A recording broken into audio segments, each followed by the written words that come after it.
नमस्कार। देखिए as a parent हम बहुत सारा अपना रिसर्च करते हैं। जब बच्चे को जेई या नीट की तैयारी करवानी होती है तो कौन सी कोचिंग में करवाएं, कौन सी कोचिंग के रिजल्ट्स बहुत अच्छे होते हैं, स्कॉलरशिप दे के एग्ज़ाम देते हैं, फिर हम कोचिंग का सिलेक्शन करते हैं। लेकिन हम बहुत कम टाइम इस बात पे स्पेंड करते हैं कि जब बच्चा अकेला रह रहा होगा, कोचिंग में रह रहा होगा, तो हम ये भी समझते हैं कि कोचिंग में बच्चा सिर्फ 6 से 7 घंटे ही बिताता है, बाकी 17 से 18 घंटे, 16 से 17 घंटे जो होता है बच्चा हॉस्टल बिताता है।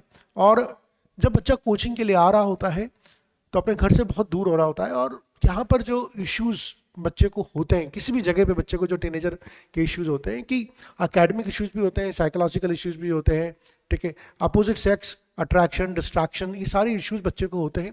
और कई बार बच्चा अकेले इन सब चीज़ों को मैनेज नहीं कर पाता है। तो यहाँ पर एक बहुत ज़बरदस्त मेंटरिंग की बच्चे को ज़रूरत होती है, एकेडमिक मेंटरिंग की भी ज़रूरत होती है। बिकॉज एक बड़ी क्लास में जिसमें 200-250 बच्चे पढ़ रहे हैं, बच्चा हो सकता है उस क्लास से कोप अप नहीं कर पाए, हो सकता है उसका बैकलॉग बन जाए, हो सकता है उसको कोई टॉपिक समझ में नहीं आए।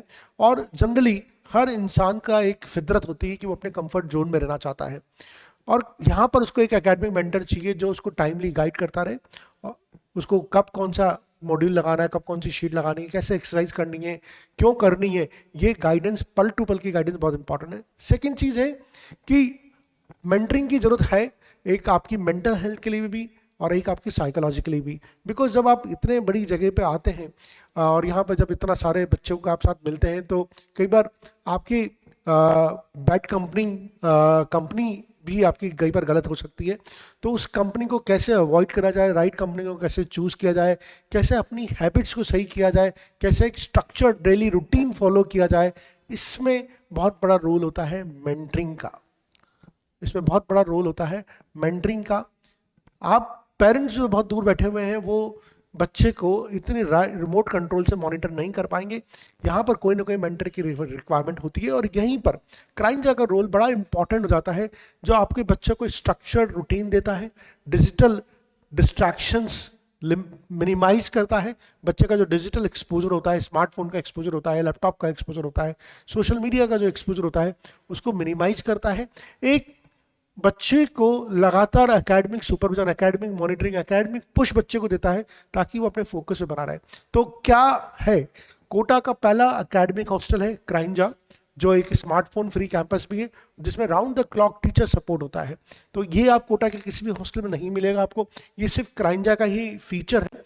और इससे पहले कि जैसे जितना आप कोचिंग के पर रिसर्च करते हैं, मैं यहाँ पर कुछ चेकलिस्ट दे रहा हूँ, आपको कुछ पॉइंट्स दे रहा हूँ कि आपको हॉस्टल के बारे में भी उन पॉइंट्स में जरूर चूज करना चाहिए। तो सबसे पहला पॉइंट देखिए, सीसीटीवी एक्सेस। आपका बच्चा खाने में क्या खा रहा है, खाना कैसा बन रहा है, क्या जो हॉस्टल का ऑनर है वो आपके बच्चे के साथ खाना खा रहा है नहीं खा रहा, ये बहुत इंपॉर्टेंट है। बिकॉज अगर बच्चे की डाइट अच्छी नहीं होगी, जो जिस भी हॉस्टल में रह रहा है, जिस भी मेस में वो खाना खा रहा है, वो खाना अच्छा नहीं होगा, तो बाहर के खाने के पे बच्चा बहुत ज़्यादा डिपेंडेंट होगा। और बाहर का खाना अगर बच्चा खा रहा है तो उसके बीमार पड़ने की संभावना है। बीमार अगर बच्चा पड़ता है तो उसका एकेडमिक इश्यूज होते हैं, फिर बैकलॉग बनते हैं और फिर विशियस साइकिल बन जाता है। तो ये बहुत इंपॉर्टेंट है कि खाना बहुत अच्छा हो।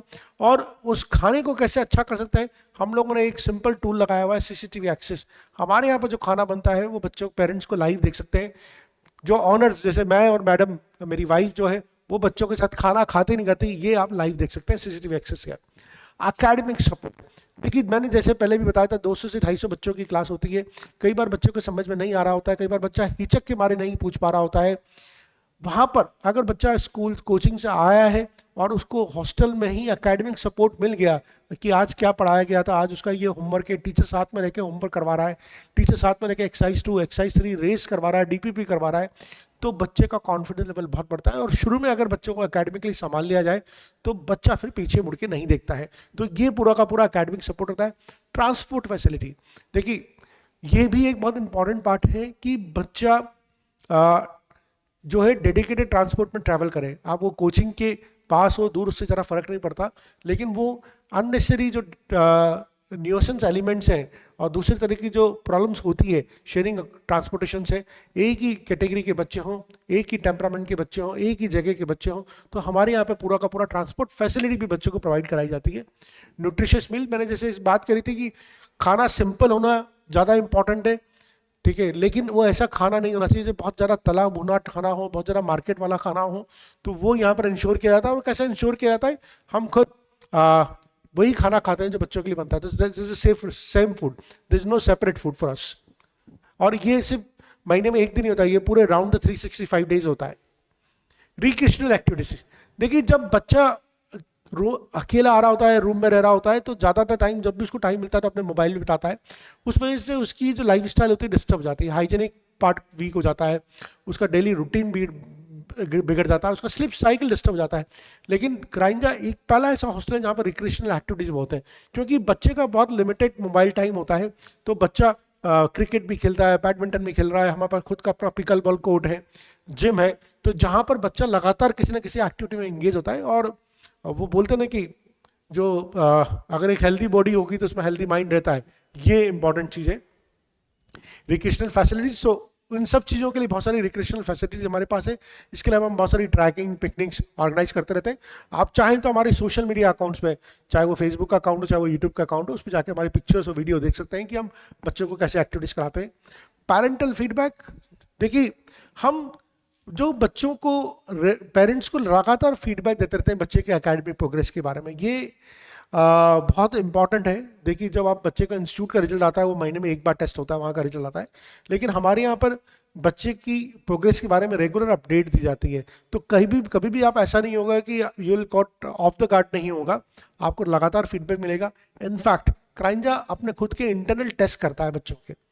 तो आपके यहाँ महीने में कोचिंग में एक बार टेस्ट हो रहा है, लेकिन क्राइंजा अपने खुद के इंटरनल टेस्ट करता है, उसकी रिपोर्ट पेरेंट्स के साथ शेयर की जाती है। पेरेंट टीचर्स मीटिंग होती है, जो कोटा का पहला ऐसा हॉस्टल है जहाँ पर पेरेंट टीचर्स मीटिंग होती है, इंटरनल टेस्ट की रिपोर्ट पेरेंट्स के साथ शेयर की जाती है, ताकि आप कभी भी ऑफ गार्ड नहीं और बच्चे को लगातार एक अलर्ट मिलता रहे कि he has been watch, he has been monitored. And एक बहुत स्ट्रक्चर रूटीन है। तो आपका एक सोने का टाइम, आपका एक पढ़ने का टाइम है, आपका एक खेलने का टाइम है। अगर आपका ये स्ट्रक्चर रूटीन नहीं होता है तो आप जेई और नीट की जो डिसिप्लिन जर्नी है, एक टफ जर्नी, एकेडमिक जर्नी, उसको आप कभी भी अचीव नहीं कर सकते। तो ये वो क्राइंजा में फॉलो होता है। कस्टमाइज टेस्ट, मैंने ऑलरेडी इसके बारे में बात करी हुई कि अगर वो बच्चा नर्सरी में पढ़ रहा है, एंथ्यूज में पढ़ रहा है, लीडर में पढ़ रहा है, 9th में पढ़ रहा है, 10th में पढ़ रहा है, 8th में पढ़ रहा है, कोचिंग ए में पढ़ रहा है, कोचिंग बी में पढ़ रहा है, उसका जो सिलेबस चल रहा होगा उसके हिसाब से उसका कस्टमाइज टेस्ट यहाँ के टीचर्स लेते हैं।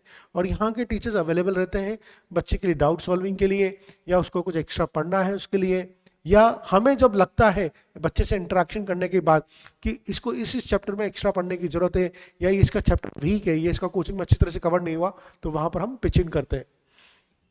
डिजिटल कंट्रोल, आज की तारीख में सबसे बड़ा इशू ये है कि आप बच्चे को स्मार्टफोन दे देते हैं या लैपटॉप दे देते हैं, और बच्चा उसका हो सकता है कंस्ट्रक्टिव यूज़ करता है, लेकिन बहुत सी बार ऐसा होता है कि बच्चा डिस्ट्रैक्ट हो जाता है। और ये एज जो 11-12 वाली एज होती है, जो 15 से 16 साल वाली एज होती है, इसमें बच्चा बड़ा प्रोन होता है। और एक बार अगर आप डिजिटली डिस्ट्रैक्टेड हो गए, डाइवर्टेड हो गए, तो फिर आप ट्रैक पर आना बहुत मुश्किल होता है। तो we are very proud to say क्राइंजा कोटा का एकमात्र ऐसा हॉस्टल है जहाँ पर डिजिटल कंट्रोल्ड है, जहाँ पर डिवाइसेस कंट्रोल्ड में होती है, जहाँ पर बच्चों को एक लिमिटेड एक्सेस दिया जाता है। हाउएवर अगर बच्चा कुछ पढ़ना चाहता है तो उसको मना भी नहीं किया जाता, लेकिन ये मॉनिटर किया जाता है कि बच्चा सिर्फ डिवाइस को प्रॉपर यूज में ले रहा हो, ना कि सोशल मीडिया के लिए ले रहा हो या इधर की फालतू चीज़ों के लिए काम में ले रहा हो। ये हम इंश्योर करते हैं। So this is what the क्राइंजा इज ऑल अबाउट। तो आप अगर अपने बच्चे के लिए कोई हॉस्टल ढूंढ रहे हैं तो मुझे लगता है कि आपको एक बार जरूर विजिट करनी चाहिए। हमारे एग्जिस्टिंग जो बच्चे रह रहे हैं उनसे बात करनी चाहिए, हमारे जो पेरेंट्स हैं जिनके बच्चे हमारे पास रह रहे हैं उनसे बात करनी चाहिए। You will find day night difference. जैसे बाकी लोग ऑपरेट करते हैं वैसे क्राइंजा जो ऑपरेट करते हैं उसमें आपको बहुत बड़ा एक अंतर मिलेगा। और हमारे लिए बच्चा इज नॉट ए कस्टमर, हमारे लिए पेरेंट इज ए कस्टमर। तो हम वो सब करते हैं जो एक पेरेंट को चाहिए अपने बच्चे से। So that is a difference where we stand out. So that's all from my side. If you have any questions, आपके कोई भी बात है तो आप हमें कमेंट बॉक्स में लिख के बता सकते हैं। धन्यवाद।